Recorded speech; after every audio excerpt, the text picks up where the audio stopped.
কারণে ডাইকা আইনা থাপ্পড় দেই, মারি, শাসন করি, এটা তার জন্য কল্যাণ, কারণ আমি তারে ফিরাই আনলাম। আরেক হইল আমি তার সাথে এতটা রাগ করলাম, যা তোর যেটা মনে কর তুই এটা কর, পিছা দিয়া ফির তোর কপালে তুই যা, আমি তোরে কোনোদিন ডাকবো না, বলবো না, ছুঁইবো না, যা মন চায় তুই যা কর। তো বাহ্যিক দৃষ্টিতে তো মনে হবে তারে মারি নাই, থাপ্পড় দেই নাই, কিন্তু তার তো অনন্তকালটা শেষ, তার ভবিষ্যৎটা শেষ, তার লাইফটা তো শেষ। তার চাইতে ভালো ছিল তারে মারা, কিল কনি ঘুষি দিয়া হইল ফিরাইয়া আনা, এটা উত্তম ছিল না? এজন্য তোমারে ফিরাবে না কেন? তোমরা যারা সারা দিন রাত এক ওয়াক্ত নামাজ পড়ো না, কোনোভাবেই আল্লাহ আখিরাত পরকালের কিছুই বুঝো না, এমন অভিশপ্ত মাত্র 18 বছর বয়সে খোদার গজব পড়লো তোমার উপরে, আল্লাহর লানত পড়লো কেন? 18 বছর বয়সে এত বড় নাফরমান হয়ে গেল কেন? 20 বছর বয়স না হইতেই বাবা তুমি এত বড় আল্লাহর অভিশপ্ত বান্দা হইয়া গেল কেন, যে কেউ তোমার আর পছন্দ করে না, কেউ ডাকে না?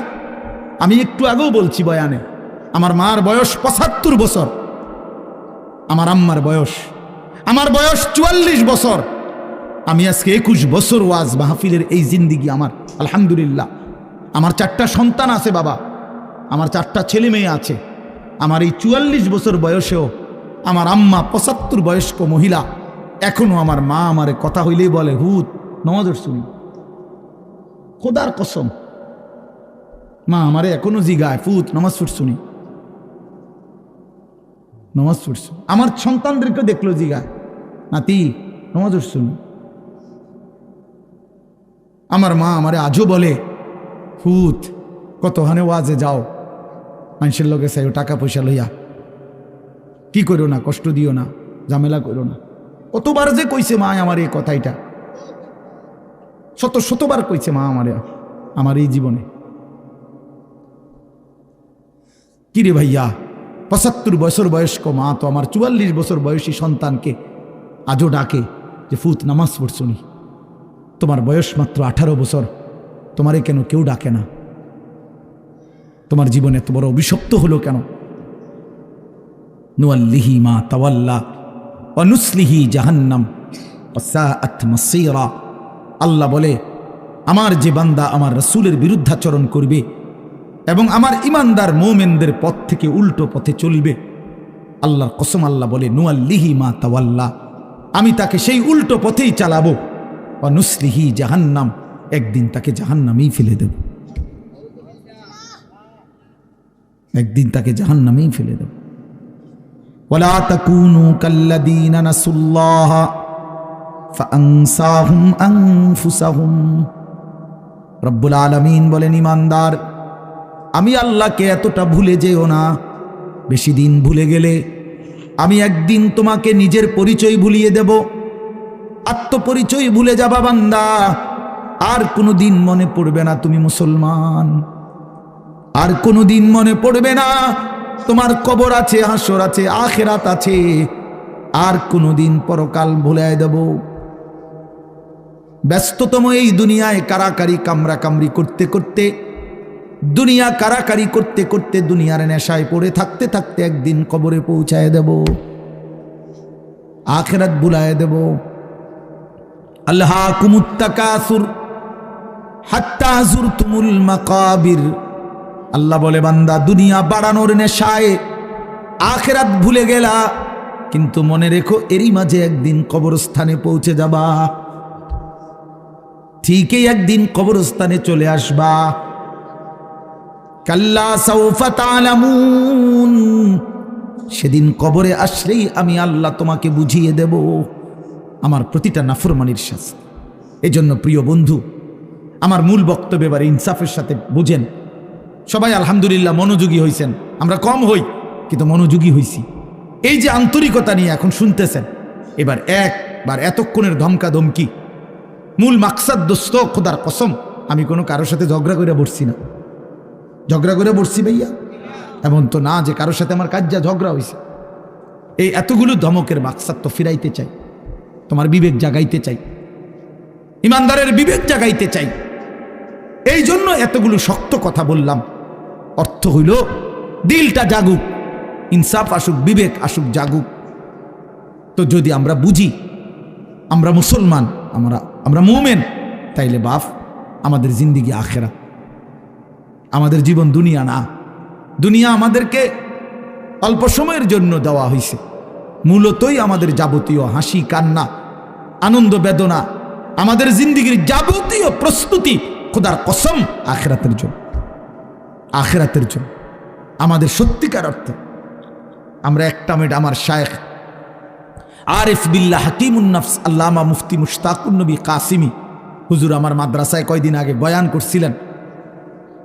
8ই ফেব্রুয়ারি আমি আমার মাদ্রাসায় কিশোর যুবক ছেলেদের জন্য আলাদা ইসলাহি মজলিসের আয়োজন করছিলাম বয়ানের। 16 বছর থেকে 30 বছর বয়সী, শুধু এই বয়সী ছেলেদের জন্য প্রায় 600 ছেলে উপস্থিত হয়েছিল। তখন হজরত বলছিলেন ওইখানে বয়ানে যে ভাইয়া আমাদের জিন্দিগি দুইটা, আমাদেরকে আমাদের আল্লাহ দুনিয়া ছাড়তে বলে নাই, আখেরাত ভুলতে বলে নাই, দুনিয়া বাদ দিতে বলে নাই। আল্লাহ ওয়ালা তানসা নাসিবাকা মিনাদ দুনিয়া, আল্লাহ বলছে বান্দা দুনিয়া ভুলে যেও না। আমি বাজার ব্যবসা হাট ঘাট চাকরি ক্ষেত খামার স্ত্রী সন্তান ঘর পরিবার ঘুম আহার নিদ্রা আমি কোনোটাই বাদ দিতে বলি নাই বান্দা, ছাড়তে বলি নাই। আমি আল্লাহ তোমাদের জিন্দিগি বানাইছি দুইটা, একটা হলো দুনিয়া আর একটা হলো আখেরাত। দুনিয়া তুমি কর্ম করবা আর আখেরাতের জন্য আমল করবা। দুনিয়া কর্ম, আখেরাত তোমার ধর্ম। দুনিয়ার জন্য করবা কর্ম, আখেরাতের জন্য করবা ধর্ম।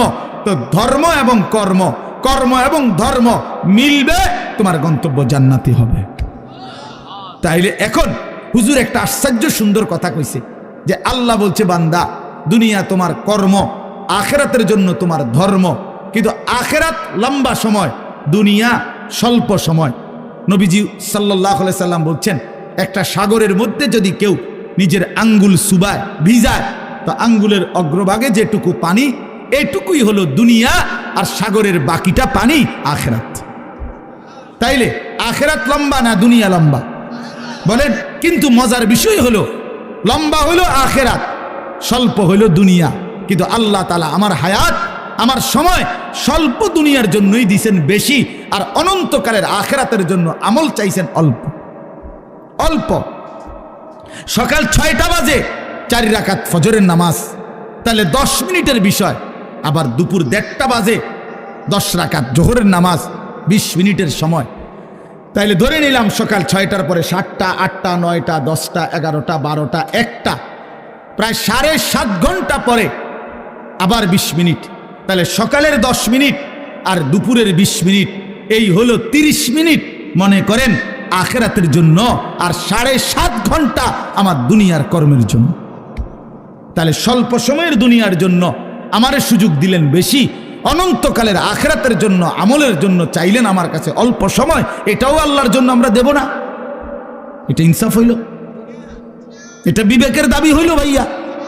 অতএব আমি অনুরোধ করছি মেহেরবানি করে আমরা ভাবতে শিখি। আরে এই বাচ্চা লাগাই দিলেন কেন আপনারা, আবার নামাই দিলেন কেন? তাইলে শেষ, আমার কথা শেষ, আর অল্প একটু কথা। তাইলে আমি বলতে চাচ্ছি আমরা যদি বুদ্ধিমান হইতাম তাইলে দুনিয়া আমাদের সুন্দরী চলে, আখেরাত সাথে নিলে দুনিয়া লস হয় না। আখেরাত সাথে নিলে 5 ওয়াক্ত নামাজ যদি কেউ মজবুত সিদ্ধান্ত নেয়, এটা কঠিন কিছু না। হালাল উপার্জনের কেউ সিদ্ধান্ত নিলে এটা কঠিন কিছু না। চরিত্র হেফাজতের সিদ্ধান্ত নিলে খোদার কসম এটা কিছুই না। আল্লাহ তাআলা হাদিসে কুদসিতে আছে, ওয়াদা দিছে, কেউ যদি আমি আল্লাহর ভয়ে চোখ হেফাজত করে, আমি তার দিলের মধ্যে ইমানের এমন স্বাদ দেব যে নগদ ইমানের মজা সে পাইতে থাকবে। খোদার কসম এটা হাদিস। মান তারাকাহা মাখাফাতি আবদালতুহু ঈমানান ইয়াজিদু হালাওয়াতাহু ফি কলবি। তাহলে গুনাহ ছেড়ে দিলে, আল্লাহকে মেনে নিলে, আল্লাহর ইবাদত করিলে খুব কঠিন কিছু না, খুব কঠিন কিছু না। এই জন্য প্রিয় ভাই আমার, বাপ আমার, এই শেষ বেলায় আমি এই অনুরোধটাই করতে চাই, আমরা যদি বুঝি আখেরাত আমাদের জিন্দিগি, পরকালের জন্যই আমাদের প্রস্তুতি, তাইলে আমাদের প্রস্তুতির আখেরাত সাজাইবার সবচেয়ে সুন্দর সিজন, শ্রেষ্ঠতম মাস মাহে রমজান। মাহে রমজান আমাদের সামনে একদম মুখোমুখি, শাহরু রমাদান। রমজান মাস, এই রমজান মাসটাকে কদর করার কথা আমি বলতে চাই। এটাই আমার শেষ আহ্বান। কেউ যদি বুঝি আমরা আমার আখেরাতি মূল, আমার দুনিয়া সামান্য, তাহলে আমাদের উচিত মাহে রমজানের প্রস্তুতি নেওয়া, মাহে রমজানের প্রস্তুতি নেওয়া। মাহে রমজান আল্লাহ নিজের এই যে প্যান্ডেল আপনারা সাজাইছেন সুন্দর করে মাহফিলের জন্য, খোদার কসম আল্লাহ তাআলা বলে, বান্দা রমজান আমি নিজ হাতে সাজিয়েছি আমার বান্দাকে জান্নাত দেওয়ার জন্য, জাহান্নাম থেকে বাঁচাবার জন্য। যদি বলি আল্লাহ কেমনে সাজাইলেন, আল্লাহ তাআলা বলেন, শুনো আমার সাজানোটা তোমরা শুনো। এক, আমি আল্লাহ জান্নাতের সব দুয়ার খুলে দিয়েছি। দুই, জাহান্নামের দরজাগুলো বন্ধ করে দিয়েছি। তিন, সমস্ত শয়তান এবং দুষ্ট জিন শেকলে বন্দি করে দিয়েছি। এবার আসো রমজানের ভিতরে আমি আল্লাহ তাআলা রমজানের প্রথম দশক রহমত দ্বারা সাজিয়েছি, মাঝের দশক মাগফিরাত দ্বারা সাজিয়েছি, শেষ দশক নাজাত দ্বারা সাজিয়েছি। এবার আসো ইবাদত, সারা বৎসরের ইবাদতের সাথে আমি আরো নতুন নতুন কতগুলো ইবাদত রমজানে যোগ করেছি। কি? 1 মাসের পূর্ণ রোজা, 1 মাসের পূর্ণ 20 রাকাত তারাবি, 1 মাসের জন্য ইফতার, 1 মাসের জন্য সাহারি। এই 4টা ইবাদত, ইফতারও ইবাদত, সাহারিও ইবাদত। সাহারি বুঝুন তো না, রাত্রির খাবার। এরপরে